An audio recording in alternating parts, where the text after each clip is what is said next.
This is my setup. It looks alright from this angle, but hidden behind is an absolute mess of cables which closely resembles a bird's nest.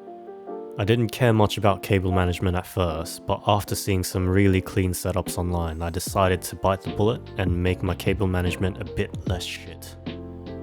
After hours of research, I ended up on Amazon to buy this extremely strong mounting tape, this 173-piece cable management organizer kit from Hebza that every YouTuber recommended, and this cable management tray.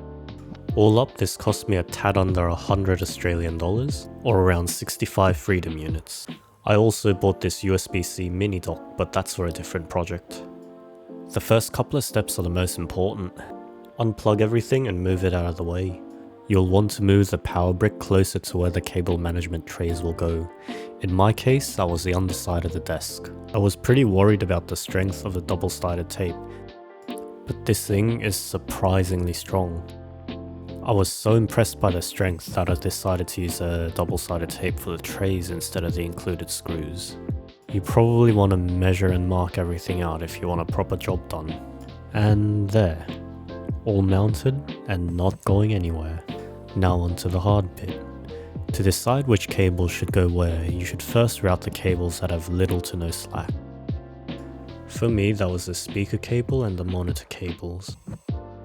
The longer cables were zip tied together, looped nicely, and routed to the tray or to the computer. Try to keep cables that go to the same general area tied or sleeved together.